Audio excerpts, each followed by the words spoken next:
producer of radio's outstanding theater of thrills, the master of mystery and adventure, William N. Robeson. You know the old saw about the importance of trivial things. For the want of a nail, the shoe was lost. For the want of a shoe, the horse was lost, and so on. Take a dime, for instance. One thin dime, just chicken feed. Yet it can make the difference between life and death, as it does in the story you are about to hear.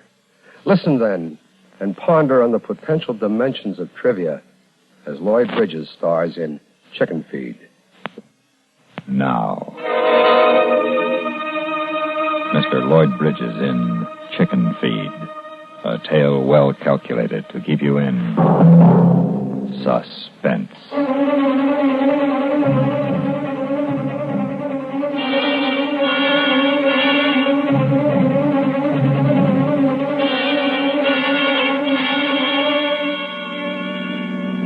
All right, it was a silly thing to fight over, I admit, but there it was. A dime. A measly thin dime. Chicken feed. Of course, that was only the beginning. You see, Junior asked for a dime, and I flipped it over to him. And after he left the room, Mary said I shouldn't spoil a kid. It was time he learned the value of money. And I said, well, great Scott, if I couldn't give my own child a dime without her jumping down my throat. Oh, you know how those things get going. You keep saying things you shouldn't, and she lashes out with an answer, and before you know it, you've stormed out of the house, and you're taking it out in the car.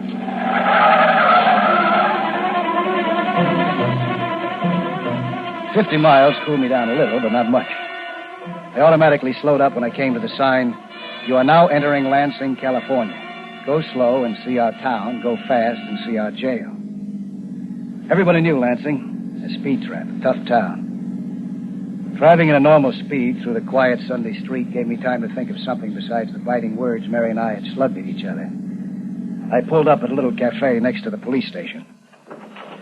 Had a whitewashed sign in the window.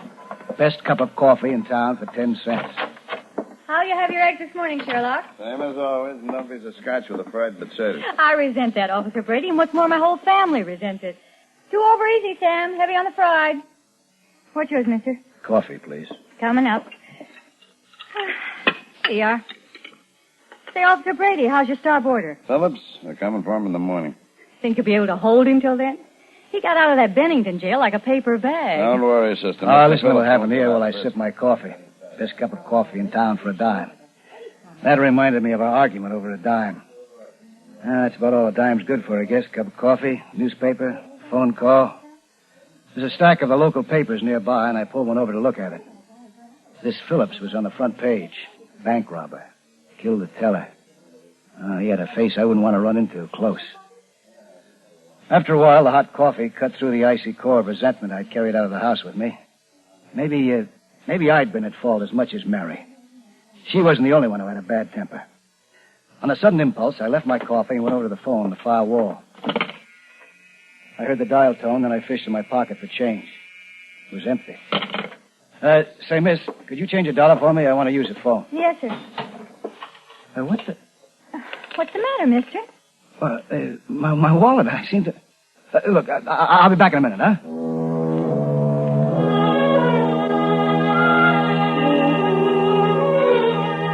No, Mary wasn't the only one with a temper. I'd stormed out of the house without changing the contents of my pockets to my clean suit. I didn't have a dime on me, not even a nickel. I rummaged in the glove compartment of the car. Mary sometimes left a coin purse. But this time, naturally, it wasn't there. I felt like a fool. And then... What seems to be the trouble, mister? Oh, hello, officer. I seem to have come off without any money. It's embarrassing. Yeah, embarrassing. I didn't realize it until I tried the phone. I'll have to send that girl a dime for the coffee as soon as I get back to town. You will, huh? Well, I don't know what else I can do under the circumstances. I better go inside and tell her. Now, hold on a minute. Huh? Where's your driver's license? It's in my wallet in San Francisco. You got any other identification? Well, there's the registration slip in the car. That's the car. What about you? Me? Well, I just got through telling you. Officer, I'm Ralph Clark. Clark and Jacobs in the Hatfield building. We're attorneys. Attorney. I should have a card here somewhere. You're kind of far from home to be without any dough, ain't you? Well, I came out of the house without changing the stuff into this suit. You know how it is. How'd you happen to have the keys to the car? Well, I don't take them out when it's in the garage. Hey, You don't think... Where are you headed for? Well, I know it sounds funny, but nowhere, really. See, I had a fight with my wife, and I just batted out of the house to cool off. I'll tell you what, Mr. Clark, suppose we just mosey into the station house. Station house? Hey, what is this? Nothing at all. It's just next door, and you can call your way from there. I don't see why that's necessary. If you just lend me a dime, I could go... Well, I could go right in here and reverse the charges. Let's go. You can leave the car here. I'll take that key. Now, look here, officer. I don't get it. Move. Come on, move. Hi, Jim. What you got this time? Tell you better after he makes the call. Give me the phone, will you, Ross? It's out of order. Went dead half an hour ago. Did you report it? Yeah. They said they can't have a man here before tomorrow. Did you tell him this is a police station, for Pete's sake? Sure, I told him. Oh, it's not bad, though. We can get incoming calls. We still got the payphone over there. Yeah, there's the payphone, Mr. Clark. You can make your call from there. I don't have any money, remember? Oh, yeah. Okay. Here's a dime. Gee, thanks. Let me speak to your wife when you get her. This is going to sound fine, just fine. Do you think I've really tied one on?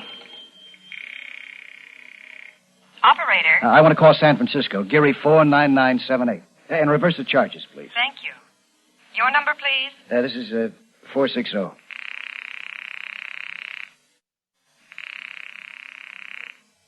Hello. I have a collect call for Lansing, California for Geary 49978. Will you accept the charges?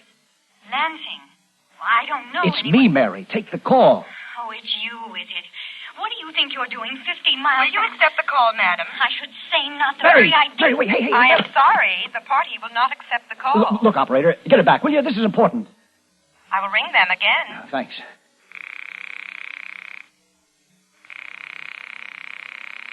Oh, why didn't you pick up that phone? Your party does not answer. No soup, huh? Hey, they kept our dime. Well, you shouldn't have slammed it so hard. Let me have another one, will you? I'll get a hold of my partner, huh? He'll identify me. Look, we've wasted enough time. Get in there. That's the cells. Right. You're locking me up? Right again. What's the big idea? I didn't do anything. What are you charging me with? Don't have to charge you with anything. I'm holding you on suspicion. Suspicion? Suspicion of what? Defrauding the cafe, for one thing. And then I want to check that car. Do you think I stole it? It's been done. Oh, now, wait. Look, if you let You're me phone... entitled to one call. You've had it. Oh, this is fantastic. I demand to be brought before a magistrate immediately. Are you kidding? In this town on Sunday? In the middle of dove hunting season? Oh, look here, officer. Now, if you won't let me phone, my partner, he'll clear up everything. Inside.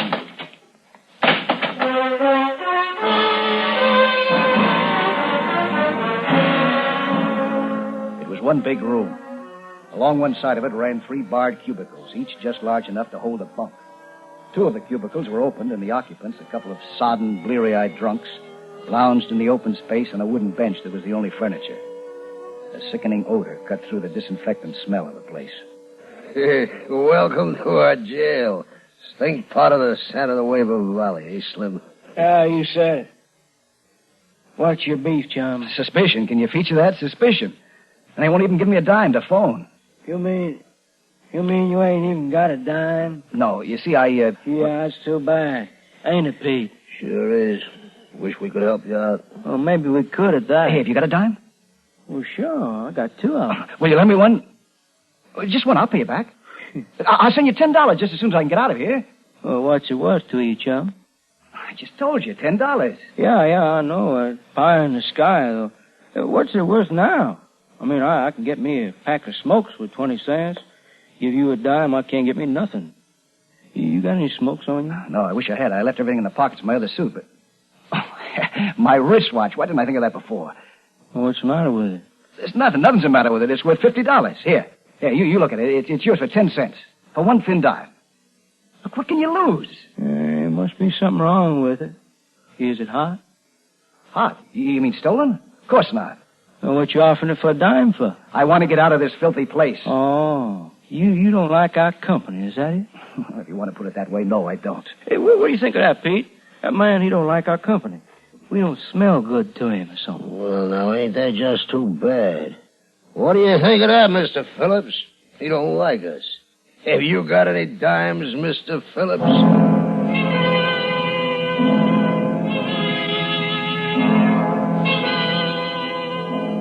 I followed his glance. For the first time, I saw deep in the gloom of the locked cubicle the face I'd seen on the front page of the newspaper. The face I'd said that I wouldn't want to run into, close. Well, it was close. And I was glad that there were bars between us. Of course, now, us guys, we ain't much. Yeah, but Mr. Phillips here, he's a big shot. He robbed 4 banks and broke out of 2 jails. Killed a man, too. Sure, we're just vags, but Mr. Phillips, he's going to the hot seat. They're coming to get him and take him back to Nevada and burn him. Oh, no, Petey. They don't burn him in Nevada. They shoot him. Ain't that right, Mr. Phillips? Mr. Phillips don't want to talk about it. Well, Mr. Phillips don't want to talk about nothing. Mr. Phillips ain't very sociable. Just like this stiff. Oh, now, look, fellas, I didn't mean... Look, I just meant that I wanted to get out of this jail. Here, take the watch and give me the dime, huh? Okay, now, I'll tell you what. I'll match your foot. Match me? Yeah, a dime again the watch. Well, now, that's fair. Then I got me a fair chance to get my 6, and you got you a chance to get your dime free. Yeah, but I'd rather... Take it or leave it. Well, all right. All right, now, you leave Petey hold the watch. I'll flip the dime on the floor, and you call. Heads. Tails, I win. Hey, wait a minute. Get your foot off of it. How do you know it's tails? It's tails. Ain't it, Petey? Well, sure, it's tails, all right. Here's the watch, Slim. Hey, what is this? Watch it, brother. You're not going to get away with this. Oh, get him, Pete. Don't. Yeah, that'll on you. This is for kneeing me. Hey, don't. Hey, what goes on here? Officer, these... It ain't nothing. This new guy's acting. Yeah, that's it's all. just new guy. Quiet down in there. Trying to get us in trouble, huh? No. Look, fellas, for Oh, heaven's shut sake. up. Okay. Kangaroo. I'll be judge, you be prosecutor. Right. All right, prisoner at the bar, stand up. I said stand up. Cut it out. Yes. Shut up. Yeah, all right, Counselor. What is the prisoner charged with? Well, you wanna, this man here is a desperate criminal. He's charged with breaking into jail, insulting his fellow boarders, poor sportsmanship, and fighting. He's a very dangerous character, you wanna. Yeah. Guilty on all counts. I fine you 10 cents. You know I haven't got a dime. Can't pay ya. Well, then, you can work it out. Rate of 1 cent a day. Yeah, first job will be to shine the court shoes. Shine your own shoes. Oh, she's gonna be like that, huh? Hold him, Slim. Yeah, sure. Officer! Officer! Yeah, shut up. Officer! Pipe down in there. Well, come and give us something to squawk about. You hear that? Another peep out and you're gonna get it again. You understand? Yes. All right. Now get on them shoes. Well, I don't have anything to shine them with. You got a coat, ain't you? Now get going.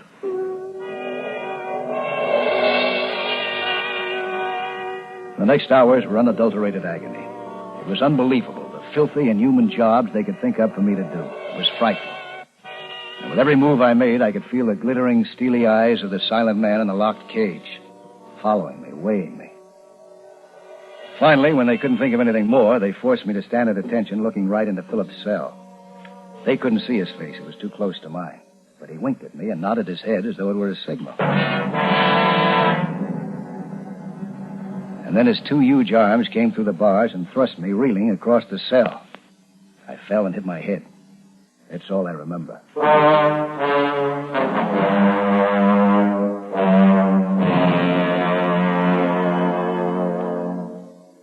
In a moment, we continue with Suspense. No parent we know has ever consciously dodged a responsibility to his children. That's why CBS Radio is sure you'll want to act now and learn what you can do about the crisis looming in our universities and colleges. Right now, our institutions are bursting at the seams. America's high birth rate points toward an acute emergency in education in the years ahead. If your children are to have the higher education they'll want and need in order to fulfill their adult obligations, we must all face up to the issue and do what must be done to make sure our colleges get the space, the equipment, and the trained personnel that will be needed. Like to have the facts of the situation? Write to Higher Education, Box 36, Times Square Station, New York 36, for a free booklet entitled The Closing College Door. It delineates the problem clearly. It outlines what you can do to help remedy the situation. Write for your copy today. The address again is Higher Education, Box 36, Times Square Station, New York 36. And now, we continue with Chicken Feed, starring Mr. Lloyd Bridges. A tale well calculated to keep you in suspense. I don't know what time it was, 2 or 3 in the morning, when I felt a stealthy touch on my shoulder. I opened my eyes.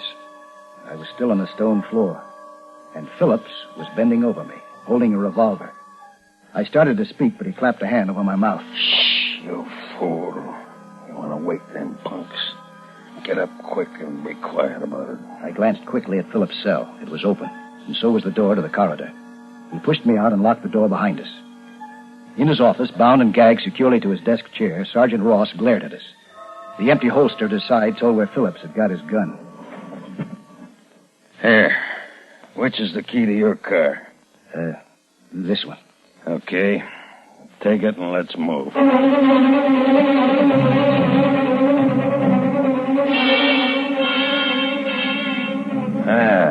We made it. Them hick bulls, they panicked me. Guy could spring that crock with a hairpin. You nearly done a fine job of lousing things up. What happened to you getting thrown in the can in the middle of the day? Huh? They picked me up on suspicion. No, it wasn't supposed to be till midnight tonight. What? And all that phony kid stuff about the dime. The dime? Yeah, all that double talk. When all you had to do was slip me the word that Jerry Diamond sent you. Served you right the way them lushes treated you, acting like a dyed-in-the-wool square. Jerry Diamond. Diamond. My numb brain slowly put the meaning of his words into shape. He thought that I was an accomplice, sent by a partner to help him break jail. That all my screams about a dime had been nothing but a signal to him. A signal that I came from Jerry Diamond. I cast a quick glance sideways at the revolver held loosely but ready in his lap. At the eyes that never lost their iciness even when he laughed. It wasn't hard to guess what he would do when he found out his mistake. Jerry got the hideout set up? Yes. Where is it? The hideout? The hideout. We're going to Jerry's place first, right? Then what? Well, I'll take you to Jerry's, and then he'll take over from there. How far is it to Jerry's? Can't be more than about 5 miles, is it? Well, it's... Look behind you. Huh? What's the matter? There's a car following us without lights. Where? I don't see... What? Hey, what's the big idea? You trying to cross me? I couldn't help it. My foot slammed on the brake. That car. We've got to get out of here. All right. Go ahead. Get it started. Come on. Get started. All right. I'm getting out till that car passes. You make for the other side, and no tricks. Just to make sure, I'll take this key. I had made myself a chance, and I took it. I slipped out of the car on the other side and ran across the fields until I could run no more. After a long time, I found a road. And after a while of tramping along that road, a dark shape loomed up before me, a gas station. And through the glass, I could make out the outline of a telephone. I tried the door. It was locked, of course. But I found a tire iron and sprang the latch. I ran to the phone to make my call. And then I saw the coin slot, gaping at me like a laughing mouth. In a rage, I shook the black box. I could hear the dimes inside, behind a sheet of metal no thicker than a playing card, yet as inaccessible as the moon. But there must be some money in this room. My eyes focused on the battered desk. There was some change in it and a couple of dollar bills. The kind of money that a man will leave as a sop to possible burglars. Burglars? That meant me. Carefully, I abstracted a single dime and went to the phone.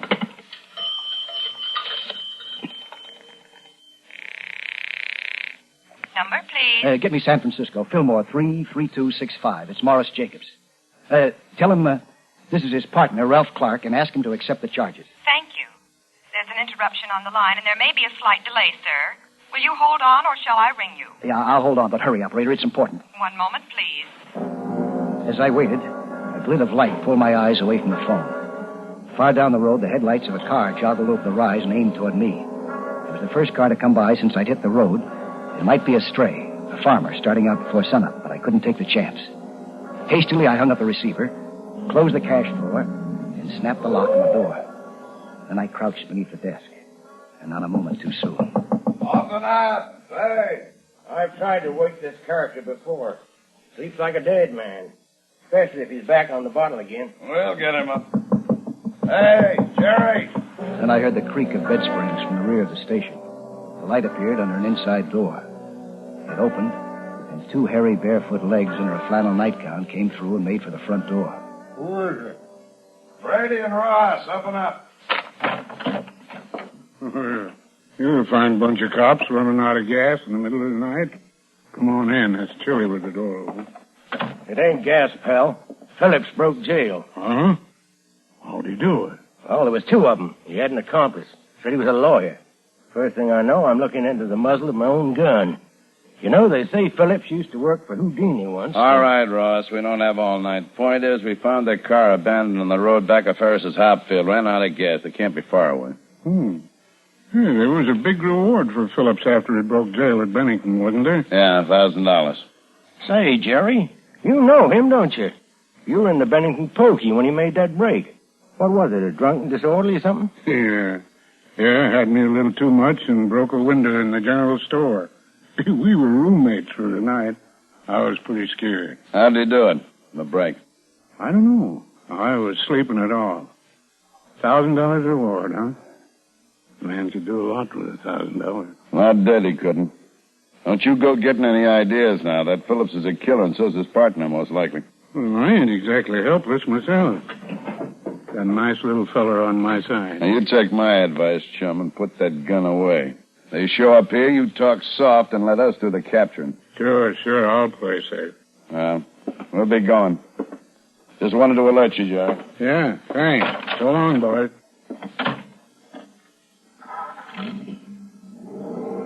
All right, you. Come out from under that desk. Come on out, I say. This gun's getting mighty nervous. Now, get your hands up. Stand over there. Now, look, mister, I'll do the talking. Who are you? You gotta believe me. I'm not a criminal. I'm a lawyer. Oh, so you must be the other one. Keep them hands up. I got into this by accident. He helped me escape, yes, but... Where is Phillips? I left him in the car. That's another thing. You can get the reward. I know who he's going to meet. They're going to a hideout. Oh, I see. Well, who is he going to meet? Somebody named Jerry Diamond. There. If you let me get to that phone, I can clear up everything. No, you don't. You stay where you are, I'll plug you. But that's my partner, my law partner in San Francisco. I only broke in here so I could phone him. He'll identify me. You don't believe me? Oh, I believe you. Well, answer it yourself. You'll see. Not on your life, mister. You think I'm out of my mind? But you've got to answer it. You don't know what I went through to place that call. You can't just stand there. Jerry. You're Jerry Diamond. That's right. Jerry! Who's that? Turn off that light, too. It's Phillips. Stand over there, but I wonder where he can see you. Go on. Jerry! Come on in, Phillips. I ran out of gas in that pump.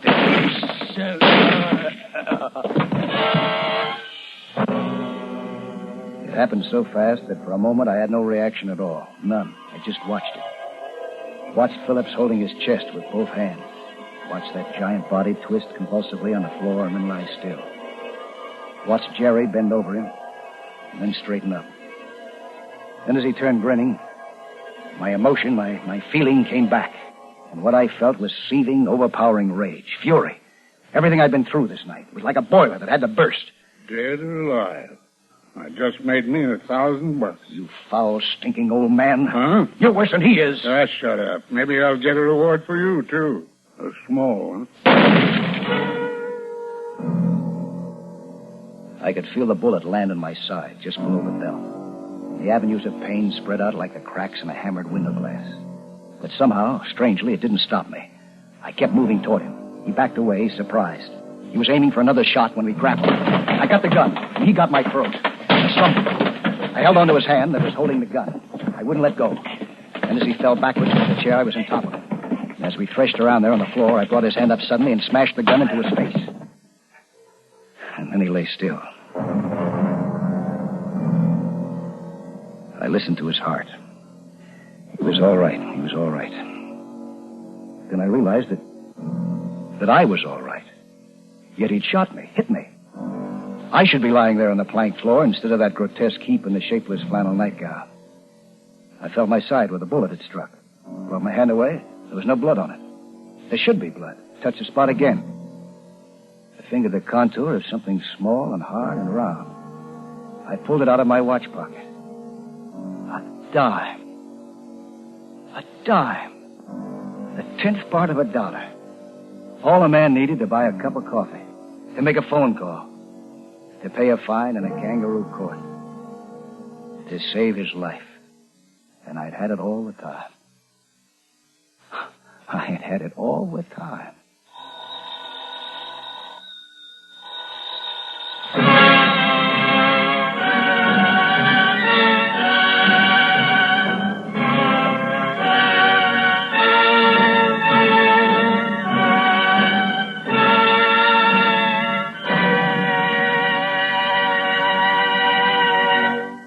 Suspense, in which Mr. Lloyd Bridges starred in William N. Robeson's production of Chicken Feed by Lawrence Goldman. Listen.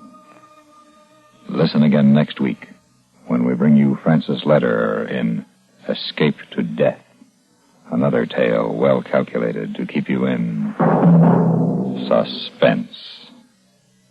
Supporting Mr. Bridges in Chicken Feed were Amzie Strickland, Betty Groveley, Ted DeCorsia, Lou Krugman, Jack Crucian, Charlie Lung, Lou Merrill, and Dick LeGrand.